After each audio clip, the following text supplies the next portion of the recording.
जय जगत गुरु जय भारत। आप सभी भाई बहनों को मुझ पवन दास की तरफ से प्यार भरा नमस्कार, राम राम।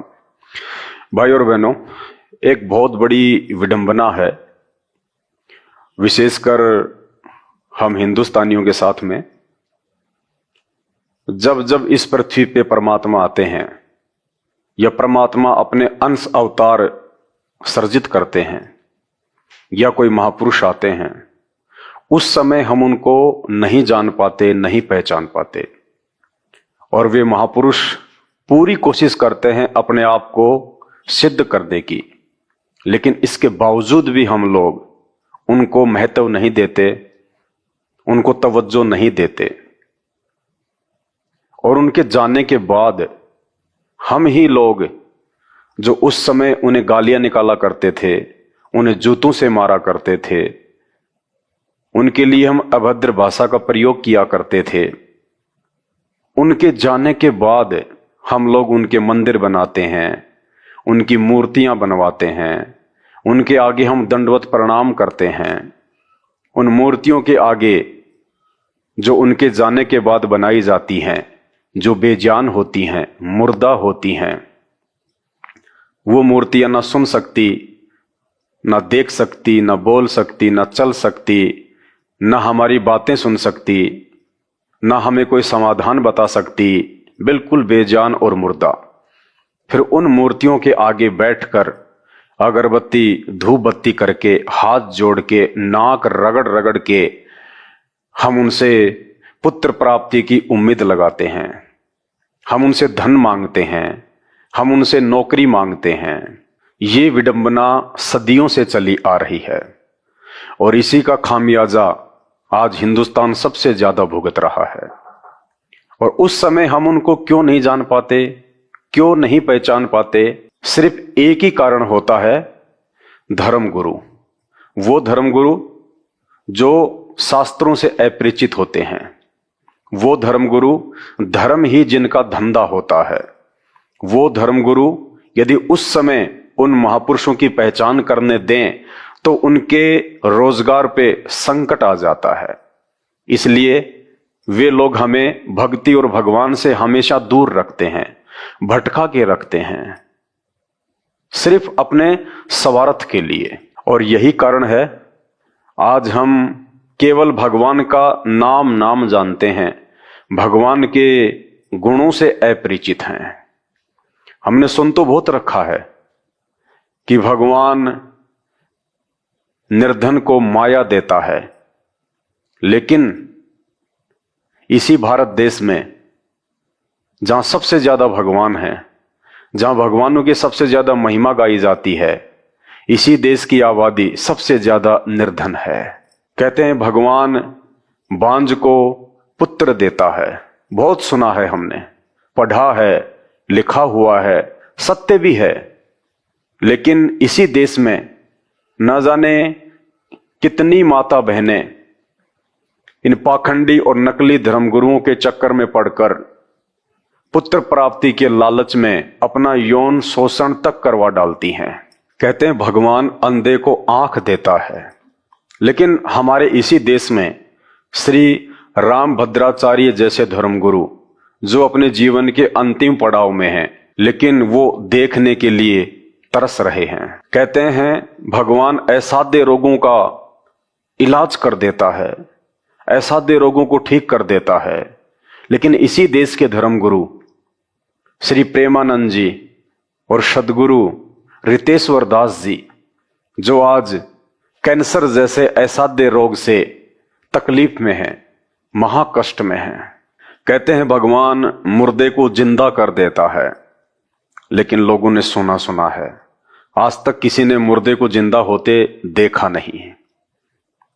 कहते हैं भगवान कर्मों को काट देता है, फिर सुख देता है, क्योंकि हर प्राणी यहां पे सुख दुख का जो अनुभव करता है वो अपने पूर्व जन्म जन्मांतरों के कर्म और कुकर्मों के कारण करता है।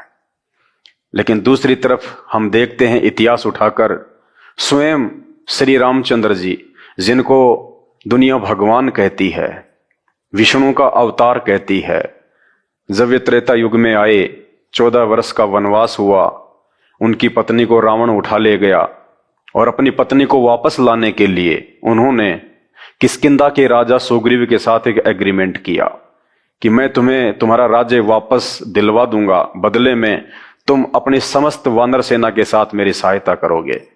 उस एग्रीमेंट के तहत स्वयं भगवान ने, श्री रामचंद्र जी ने पेड़ की ओट लेकर धोखे से सुग्रीव के भाई बाली का वध किया और स्वयं फिर श्री रामचंद्र जी को धोखे से मारे गए बाली को बदला देने के लिए, वो कर्म भोगने के लिए द्वापर युग में श्री कृष्ण रूप में पुनः जन्म लेना पड़ा। तो लोगों की आस्था, लोगों का विश्वास डगमगाने लगता है कि हम जिस दशरथ पुत्र श्री राम से ये उम्मीद लगा के बैठे हुए हैं कि ये राम है, भगवान है, ये हमारे कर्मों को काटेंगे, लेकिन ये तो खुद अपने ही कर्मों को नहीं काट पाए, तो लोगों का विश्वास भक्ति और भगवान से उठने लगता है। भाई और बहनों, इसका सबसे बड़ा कारण एक है, हमने केवल भगवान शब्द सुना है, हमने भगवान को देखा नहीं है, हमने अभी तक भगवान को प्राप्त किया नहीं है। भगवान जो लाभ देता है वो लाभ अभी तक हमने सुने हैं, प्राप्त नहीं किए। भगवान के क्या गुण होते हैं हमने केवल सुने हैं, अभी तक हमने वो गुण प्राप्त नहीं किए। और वो लाभ, वो गुण ऐसे प्राप्त नहीं किए जा सकते, न मंदिर में जाके, न मस्जिद में जाके, न गुरुद्वारे में जाके, और ना ही चर्च में जाके, और ना ही बेजान और मुर्दा पत्थरों की मूर्तियां पूजने से आपको भगवान से मिलने वाले लाभ मिलेंगे। वो लाभ प्राप्त करने की एक विधि है जो हमारे शास्त्रों में वर्णित है। जब तक हम उस विधि के अनुसार नहीं चलेंगे, हम कदापि उस परमेश्वर से, भगवान से मिलने वाले लाभ को प्राप्त नहीं कर सकते। और लाभ लेने का सर्वप्रथम जो तरीका है वो ये है, गुरु होना चाहिए। और गुरु भी कोई नकली नहीं, कोई पाखंडी नहीं, सतगुरु, सच्चा गुरु। सच्चा गुरु कौन होता है? सच्चे गुरु की पहचान भी गीता जी में ही वर्णित है। अध्याय नंबर 15 श्लोक नंबर 1 से 4, अध्याय नंबर 4 श्लोक नंबर 34, कि वो सच्चा गुरु होगा, वो तत्वदर्शी संत होगा जो उल्टे लटके हुए संसार रूपी पेड़ के सभी विभागों को ठीक ठीक से बता देगा, समझा देगा। कहने का मतलब है, वो धर्मगुरु सर्वप्रथम हमारे ही धर्मशास्त्रों से सृष्टि रचना को बताएगा कि देव कौन है, महादेव कौन है, भगवान कौन है, देवी देवता कौन है, ये ब्रह्मांड, ये ग्रह उपग्रह, सूरज, चांद, सितारे, ये पृथ्वी, ये मनुष्य, ये 84 लाख योनियां, इनका सर्जन क्यों हुआ, किसने किया, ये कैसे हुआ। आज हम मनुष्य योनि में हैं, कल को शरीर छूटेगा, फिर हम लोग 84 लाख योनियों में भी जाएंगे। क्यों मनुष्य शरीर में इतने सुख भोगते हैं और फिर 84 लाख योनियों में जाके हम इतने महादुख भोगते हैं, ऐसा क्यों? ये सृष्टि रचना के तहत वो गुरु बताएगा। तो भाई और बहनों, आज इस धरती पे, इस पृथ्वी पे, विशेषकर, वैसे तो संपूर्ण मानव जाति का ही परम सौभाग्य है, लेकिन विशेषकर हम भारतीयों का बहुत बड़ा सौभाग्य है कि आज वो सच्चा गुरु, वो सतगुरु, जो हमें परमात्मा की पहचान भी करवाएगा और उस परमात्मा से मिलने वाले सारे लाभ भी दिलवाएगा अपनी सत भक्ति से। तो चलिए आज का वीडियो हम शुरू करते हैं उसी परमपिता परमेश्वर का नाम लेके। परमपिता परमात्मा सारी सृष्टि के रचनहार, कुल मालिक, असंख्य ब्रह्मांडों के स्वामी, जगत गुरु, तीनों लोकों में प्रवेश करके सबका पालन पोषण करने वाले राजाधिराज, आत्माधार, नाथों के नाथ, देवों के देव महादेव, सर्वेश्वर, महेश्वर, मृत्युंजय, अजरो अमर, आदि अनादि सनातनी प्रभु, जगत पिता जगदीश्वर, श्री श्री 1008 की उपाधि के वास्तविक अधिकारी, अकाल मूर्त शब्द स्वरूपी राम, वासुदेव, सर्वगतम ब्रह्म, प्रथम पूज्य, परम पुरुष, परम धनी, परम दयालु, परम संत, अल्लाह ताला, अल्लाहु अकबर, जगत का तारणहार, जगत के मुक्तिदाता, संत शिरोमणि सतगुरु रामपाल जी भगवान के चरण कमल में आप और हम सभी लाइव वीडियो देख रहे भाई बहनों का अनंत कोटि दंडवत प्रणाम। तो भाई और बहनों, अभी तक आपने केवल भगवान से मिलने वाले लाभ के विषय में सुना है। आपने ना अनुभव किया है, ना आपने वो लाभ उस परमात्मा से प्राप्त किए हैं। कारण अभी तक आपको सच्चा गुरु नहीं मिला, जो आज इस धरती पे प्रकट है, 8 सितंबर 1951 से प्रकट है। और केवल वो सतगुरु ही नहीं है, क्योंकि सत भक्ति मार्ग में जो सच्चा गुरु होता है स्वयं वो परमात्मा ही होता है। वो समर्थ होता है, वो यहाँ के देव और महादेव से सर्वशक्तिमान होता है। उन्हें ब्रह्मा विष्णु महेश की तरह अपने अंश अवतार सर्जित करने की आवश्यकता नहीं पड़ती। वे स्वयं ही अवतार धारण करके इस पृथ्वी पे आते हैं, अपने विषय में लोगों को जानकारी देते हैं, भगवान के विषय में बताते हैं, और भगवान से मिलने वाले लाभ वे सतगुरु स्वयं देते हैं अपने साधकों को, जो उनसे उपदेश प्राप्त कर लेता है। तो सबसे पहले भक्ति और भगवान से भी पहले यदि हमें किसी चीज की आवश्यकता पड़ती है तो हमें ज्ञान की आवश्यकता पड़ती है। और ज्ञान इस पूरी पृथ्वी पे सतगुरु के अलावा कोई नहीं दे सकता। और एक समय में इस पूरी पृथ्वी पे एक ही सतगुरु होता है, 2 सतगुरु नहीं होते, 10 सतगुरु नहीं होते। उस एक सतगुरु के अलावा जितने भी सतगुरु हैं, जितने भी गुरु हैं, जितने भी जगत गुरु हैं, जितने भी शंकराचार्य हैं, ये सब धर्म को धंधा बना के बैठे हैं। ये सब अपनी रूढ़िवादी परंपराओं का निर्वाह कर रहे हैं। उनके पास में ना कोई ज्ञान है, ना कोई समाधान है।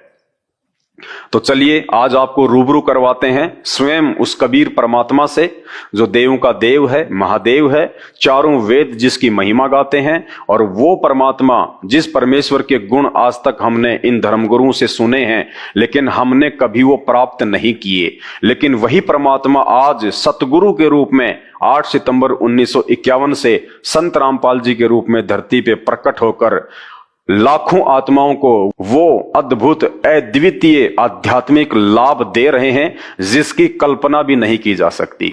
तो चलिए आज आपको भगवान के कुछ भक्तों से रूबरू करवाते हैं, और नाम उपदेश लेने के बाद में उन भक्तों को परमेश्वर ने क्या क्या लाभ दिए, जो परमात्मा के गुणों में लिखा हुआ है कि परमात्मा ऐसा करता ही करता है। अरे वो भगवान ही क्या हुआ, वो परमात्मा ही क्या हुआ जो अपने भक्तों को सुखी ना कर दे, जो अपने भक्तों के असाध्य रोगों का निवारण ना कर दे, जो अपने भक्तों को जो मृत्यु सैया पे लेटे हुए उनको 100 वर्ष के लिए जीवन दान ही ना कर दे। वो भगवान ही क्या। अभी तक हमारा भगवान से पाला नहीं पड़ा, अभी तक हमारा केवल नकली और पाखंडी धर्म गुरुओं से पाला पड़ा है, जो खुद को भगवान साबित किए हुए बैठे हैं अपने धार्मिक धंधे के लिए। तो धैर्य के साथ में निष्पक्ष होके आप आज का वीडियो देखिएगा, और परमपिता परमेश्वर सतगुरु रामपाल जी भगवान, जो कि स्वयं परमात्मा है, भगवान है, अल्लाह है, और स्वयं ही ये सतगुरु की भूमिका निभा रहे हैं और अपने भक्तों को अद्वितीय आध्यात्मिक लाभ दिए हैं। आज उनके एक भगत के अनुभव हम सबके साथ में शेयर करेंगे, ताकि आप भाई बहनों को भी पता चले इस बात का कि धरती पे परमात्मा कहां प्रकट हैं और कैसे उनसे लाभ लिए जा सकते हैं। सब जानते हैं कि भगवान दुखों का नाश करता है, भगवान हमारे दुख हरता है, लेकिन उसके बावजूद भी हिंदुस्तान में कितने हॉस्पिटल हैं, हर दिन नए नए हॉस्पिटल खुल रहे हैं। अरे यदि श्री राम ही भगवान हैं, दशरथ पुत्र श्री राम और श्री कृष्ण जी ही यदि भगवान है, परमात्मा है, ईसाइयों का ईसा मसीह ही यदि परमात्मा है, मुसलमानों का अल्लाह ही यदि परमात्मा है, तो इस देश में नित नए नए हॉस्पिटल क्यों खुल रहे हैं? इतने भयंकर भयंकर रोग क्यों उत्पन्न हो रहे हैं? भगवान तो रोगों का नाश करता है, भगवान तो दुखियों को सुखी करता है। उसके बावजूद भी इस देश की जनसंख्या दिन ब दिन दुखी होती जा रही है, रोगों से वो पीड़ित होती जा रही है। कारण एक ही है कि हम अभी तक नकली भगवानों के संपर्क में आए हैं, उस असली भगवान के संपर्क में नहीं आए, जो सतगुरु की भूमिका में 8 सितंबर 1951 से भारत देश की पावन भूमि पर अपने ज्ञान का प्रचार कर रहे हैं। और जो भगत आत्माएं उनके संपर्क में आ रही हैं, उनके ज्ञान को समझ के, उनके तत्व ज्ञान से रूबरू होके जो उन्हें अपना गुरु धारण कर रही हैं, उनसे नाम दीक्षा प्राप्त कर रही हैं, और आजीवन उनके नियमों में रह के, उनकी मर्यादाओं में रह के उनकी भक्ति करने का संकल्प ले रही हैं, आज वो आत्माएं अद्वितीय आध्यात्मिक लाभ और सुख भोग रही हैं। तो चलिए आपको एक ऐसी ही आत्मा से आज रूबरू करवाते हैं। मेरे पीछे आप ज्ञानगंगा पुस्तक देख रहे हैं, जो परमपिता परमेश्वर सतगुरु रामपाल जी भगवान ने अपने कर कमलों से लिखी है। इस पुस्तक में सभी शास्त्रों से प्रमाणित अद्वितीय ज्ञान है। और अंत में वो साधक, वो भगत, वे जब से संत रामपाल जी के शरण में आए हैं और उनके दुखों का नाश हुआ है, असाध्य रोगों से उनको मुक्ति मिली है, परिवार में जो संकट लगातार वो झेल रहे थे, सभी संकटों से उन्होंने मुक्ति पाई है।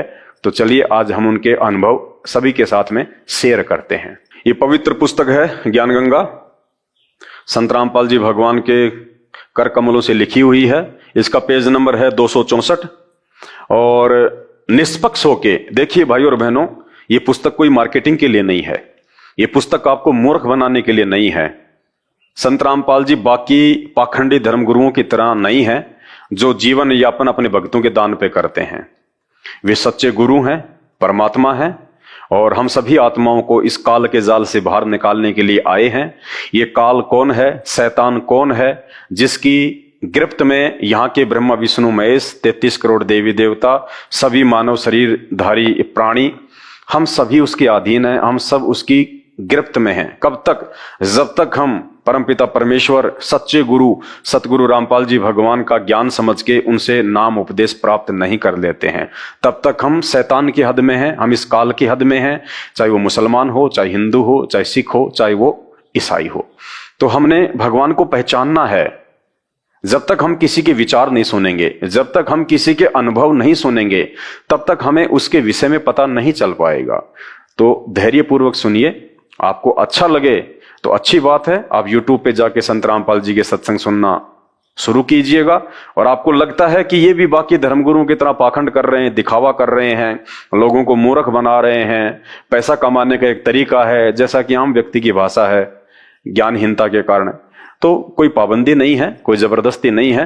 आप ना सुनिएगा संत रामपाल जी के सत्संग, कोई बड़ी बात नहीं। समय आने पर जब आप अपने वो कर्म भोगेंगे, तब आपको स्वतः ही पता चल जाएगा कि हमने उनके सत्संग ना सुन के जीवन की सबसे बड़ी महाभूल की है। तो आज एक साधक का अपना अनुभव है जो उन्होंने उस पुस्तक में लिखवाया है। ये ज्ञानगंगा पुस्तक है, पेज नंबर है 264। भटकों को सतमार्ग, बहन ईसवंती की दर्द भरी आत्मकथा। मैं भगतमती ईसवंती देवी, पत्नी श्री भगत सुरेश दास अहलावत, पुत्र श्री प्रताप सिंह अहलावत, पानागंजा, गांव डीगल, जिला झज्जर में रहती हूं। हे बंदी छोड़ सतगुरु रामपाल जी। बंदी छोड़, यहां पे एक शब्द है बंदी छोड़। हे बंदी छोड़ सतगुरु रामपाल जी। बहुत सारे भाई बहन जो अभी संत रामपाल जी के सत्संग नहीं सुन पा रहे हैं, शास्त्रों से अपरिचित हैं, वे नहीं जानते कि बंदी छोड़ क्या होता है। बंदी छोड़ का मतलब होता है वो भगवान, वो परमात्मा, वो गुरु जो हमें हमारे कर्म के बंधनों से छुड़वा दे। वो कर्म, जो कर्म हमने जन्म जन्मांतरों में किए हैं, अच्छे कर्म और बुरे कर्म, जिनका भोग आज हमें भोगना पड़ रहा है। आज इंसान के चेहरे पे यदि फुंसी भी होती है ना, वो उसके कर्म और कुकर्मों के कारण होती है। तो इंसान जो भी भोग भोगता है वो अपने अच्छे बुरे कर्मों के कारण ही भोगता है। तो वो कुकर्म जो हमने आज से पहले अनजाने में, भगवान ना मिल पाने के चलते, ये ज्ञान ना हो पाने के चलते, शास्त्रों की अनभिज्ञता के चलते, जो कुकर्म हमने किए अपने स्वार्थ के लिए, मौज मस्ती के लिए, उन कुकर्मों का भोग आज वर्तमान में हम भोगते हैं। कब तक? जब तक वो गुरु नहीं मिलता, वो परमात्मा नहीं मिलता। तो जब वो परमात्मा मिल जाता है और मिलने के बाद में जब वो ज्ञान देते हैं, नाम उपदेश देते हैं, और जब हम उनकी मर्यादा में रह के उनके सत भक्ति मंत्रों का जाप करते हैं, तो उसके बाद में हमारे पूर्व जन्मों के वो कर्म कटना शुरू हो जाते हैं। वो भोग फिर हमारे को वर्तमान में नहीं भोगना पड़ता, जिस कारण से फिर हम सुखी हो जाते हैं, हमें सारे लाभ प्राप्त होते हैं। इसलिए उस परमेश्वर का दूसरा नाम है बंदी छोड़, जो हमें कर्म बंधनों से छुड़वा दे, स्वतंत्र कर दे, सारे सुख प्रदान कर दे। इसलिए बहन कह रही है, हे बंदी छोड़ सतगुरु रामपाल जी, मैं और मेरा परिवार आपके चरणों की धूल हैं। आपने हमें वो सुख दिया है जिसकी हम अपने इस जीवन में कभी कल्पना भी नहीं कर सकते। आज मैं अपनी आप बीती यहां लिख रही हूं, जिसकी आपने हम पर कृपा बख्शी है, ताकि हमारी इस दुख भरी कहानी को पढ़कर हमारे की तरह दुखी परिवार भी आपके आशीर्वाद से कल्याण करवा सकें। हमारा जीवन बिल्कुल अंधकारमय था। अगर आपके चरणों में नहीं आते तो आज हम जीवित नहीं होते। यानी बहन के ऊपर उसके पिछले जन्म जन्मांतरों के कर्म और कुकर्मों के चलते वो भयंकर मार पड़ रही थी, वो दुख और परेशानियों का सामना कर रही थी। तो बहन कह रही है कि हे परमेश्वर, हे परमात्मा, हे सच्चे गुरु, हे बादशाह, हे बंदी छोड़ सतगुरु रामपाल जी, यदि हम आपके चरणों में ना आते तो शायद आज हमारा परिवार जीवित भी ना होता। मैं असाध्य रोग से पीड़ित थी। बहन एक भयंकर रोग से पीड़ित थी, कैंसर से भी भयंकर रोग। मेरा भाई भापड़ोदा निवासी ओम प्रकाश, पुत्र श्री दयानंद राठी, जो हरियाणा पुलिस में नौकरी करता था, वो भी उसी बीमारी से मृत्यु को प्राप्त हो चुका था। मैं भी इस स्टेज पर पहुंच चुकी थी, मैं इस हालत में पहुंच चुकी थी कि हाथ पैर बिल्कुल लकवे ग्रस्त जैसे हो गए थे, आवाज निकलनी बंद हो गई थी। जगह जगह डॉक्टरों व शानों को दिखाया, लेकिन सब जगह निराशा ही हाथ लगी, क्योंकि हर जगह पाखंडी बैठे हैं, नकली बैठे हैं, धर्म को धंधा बना के बैठे हैं। देखिए, जब तक मुकदमे हैं, लड़ाई झगड़े हैं, तब तक एक वकील का धंधा है। जब तक दुनिया रोगी है, तब तक एक डॉक्टर का धंधा है। और जब तक समाज मूर्ख है, शास्त्रों से अपरिचित है, भक्ति और भगवान की परिभाषा से दूर है, तब तक इन नकली और धर्मगुरुओं का धंधा है। तो ये कभी नहीं चाहेंगे कि हमारा धंधा बंद हो, हमारे पेट पे लात पड़े। इसलिए ये कभी भी हमें भक्ति और भगवान की यथार्थ जानकारी नहीं देंगे, क्योंकि जिस दिन इन्होंने हमें भक्ति और भगवान की यथार्थ जानकारी दे दी, उस दिन तो हम स्वस्थ हो जाएंगे। क्योंकि जब हम सही भक्ति करेंगे, सही मंत्रों का जाप करेंगे, एक परमेश्वर की हम पूजा करेंगे, फिर हमें रोग क्यों होगा, फिर हमें कोई तकलीफ क्यों होगी? और तकलीफ नहीं होगी, रोग नहीं होगा, संकट नहीं होगा, तो हम इन पाखंडियों के पास में क्यों जाएंगे, इन धर्मगुरुओं के पास में क्यों जाएंगे? और नहीं जाएंगे तो उनका धंधा चौपट हो जाएगा। तो जानबूझकर भी कुछ ऐसे धर्मगुरु हैं जो हमें सच्चाई से रूबरू नहीं होने देना चाहते, कारण सिर्फ उनका पेट। जगह जगह डॉक्टरों व शानों को दिखाया, लेकिन सब जगह निराशा ही हाथ लगी। मेरे पति इतनी शराब पीते थे कि जब घर आते तो बच्चे डर के मारे चारपाई के नीचे छुप जाते थे। भाई और बहनों, बच्चे शाम को जब पिता आता है काम धंधे से, तो एक पिता को चाहिए कि वो अपने बच्चों को सीने से लगाए, उनके लिए कुछ खाने पीने की वस्तुएं लेके आए। और बच्चों को भी बड़ा इंतजार रहता है कि हमारे पापा जी आएंगे, हमारे पापा जी आएंगे। और वो पापा शाम को दारू के नशे में धुत होके आता है, और आते ही वो अपने बच्चों को मारता है, पीटता है। तो सोचिए उन बच्चों की क्या हालत होगी जिस परिवार का मुखिया नशे का आदी हो। मेरे पति इतनी शराब पीते थे कि जब घर आते तो बच्चे डर के मारे चारपाई के नीचे छुप जाते थे। घर के बर्तन तक शराब के लिए बेच डाले और सिर पर कर्जा चढ़ा लिया। पड़ोसी भी तंग थे। एक दिन तो नशे की हालत में ये मुझको उठाकर ढालान पाने के कुएं में डालने चल पड़ा था। यानी उस बहन का पति एक दिन तो इतनी शराब पी के आया कि पास में कोई कुआं था, उस कुएं में डालने के लिए तैयार हो गया, लेके जाने लगा। महापाप ओपरी हवा ने कहा कि किसकी क्या पोरस चलेगी, मैं इस घर को बर्बाद करके छोड़ूंगा। उनके पति के ऊपर भूत प्रेत का साया था, तो उस भूत प्रेत ने कहा उसके पति के माध्यम से कि किसी की कोई ताकत नहीं है जो मुझे इस परिवार को बर्बाद करने से रोक दे। मेरे भाइयों ने मेरे ऊपर ढेर सारा पैसा शानों व डॉक्टरों के चक्कर में बर्बाद कर दिया, लेकिन मुझे कोई फायदा नहीं हुआ। मेरा पति शराब पीता था तथा बच्चे छोटे छोटे थे। ससुराल में कोई सहारा नहीं था। मेरा भाई सुखवीर, जो कि डीटीसी में ड्राइवर है, उसने परम पूज्य सतगुरु रामपाल जी महाराज से नाम उपदेश ले रखा है। उसने कहा कि बहन को संत रामपाल जी महाराज जी से नाम उपदेश दिलवा देते हैं। मरना तो इसको है ही, ये आखिरी उपाय भी करके देख लेते हैं। इस पर मेरे पिताजी श्री दयानंद राठी ने कहा कि क्या कोई नाम उपदेश से ठीक होता है? बहन के जो पिताजी थे दयानंद जी, उन्होंने कहा कि भला ऐसा भी कभी होता है कि खाली नाम ही दिलवा दिया और बंदा ठीक हो जाएगा? क्योंकि आज से पहले हमारा जितना भी पाला पड़ा है, हम जितने भी लोगों के पास में गए हैं वो सब के सब नकली थे, पाखंडी थे। उनकी किसी भी प्रकार की आध्यात्मिक क्रिया से, उनकी भक्ति से, उनके द्वारा बताए गए उन मनमुखी मंत्रों के जाप से, आरतियों से हमें कोई लाभ तो होना ही नहीं था। तो अंत में हम लोगों ने भी ये फाइनल कर लिया था कि जो कर्म है वो तो भोगना ही पड़ेगा, उसका कोई इलाज नहीं है, ना भक्ति से ना भगवान से। तो उसी आधार से हर प्रकार से दुखी होकर बहन के पिताजी ने कहा कि भला नाम उपदेश प्राप्त करने से भी कोई सुखी होता है? उनको अचंभा सा हुआ। इस पर मेरे भाई ने इन सबको नाम उपदेश की महिमा के बारे में समझाया। बहन के भाई ने उनको समझाया कि ऐसी बात नहीं है, आज परमात्मा धरती पे आए हुए हैं, संत रामपाल जी के रूप में हैं। आप एक बार बहन को लेके तो चलो, मर तो वैसे भी रही है, ये लास्ट उपाय भी देख लेते हैं एक बार करके। क्योंकि उनको तो विश्वास था, उन्होंने तो नाम उपदेश ले रखा था संत रामपाल जी से। उन्हें तो मालूम था कि धरती पे भगवान आया हुआ है, परमात्मा आया हुआ है, जाते ही बहन को चुटकियों में चंगा करेगा परमात्मा, क्योंकि वो गुण है परमेश्वर के। परमात्मा लाभ देता ही देता है। आम हमेशा मीठापन ही देगा, वो कड़वापन नहीं देगा, क्योंकि वो आम का गुण है। चाहे आप उसको धोखे से खा लो, चाहे उसको प्यार से खा लो, चाहे आप उसको उछाल उछाल के खा लो, आम का गुण है मीठापन, वो मीठापन ही देगा। तो भाई ने पहले से नाम उपदेश ले रखा था।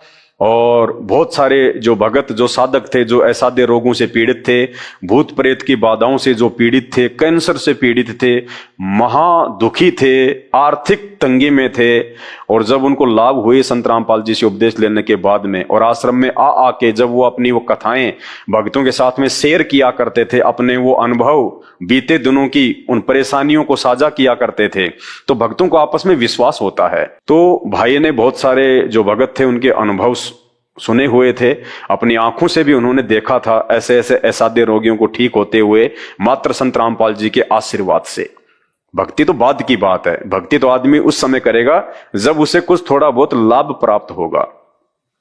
तो मात्र संत रामपाल जी के आशीर्वाद से उन्होंने सैकड़ों हजारों लोगों को असाध्य रोगों से मुक्त होते हुए देखा था। इसलिए उनको पूर्ण विश्वास था कि आप एक बार बहन को लेके तो चलो, नाम तो दिलवाइए, मर तो वैसे भी रही है, ये लास्ट उपाय भी देख लीजिएगा। इस पर मेरे भाई ने इन सबको नाम उपदेश की महिमा के बारे में समझाया। इसके बाद सब ने कहा कि देख लेते हैं। यह कहकर मुझे संत रामपाल जी महाराज के चरणों में लेकर गए। उस वक्त सतगुरुदेव गांव पंजाब खोड़ दिल्ली में सत्संग कर रहे थे। पूरा परिवार मुझे लेकर रात 10 बजे महाराज जी के चरणों में गए। ये बात 25 दिसंबर 1996 की है।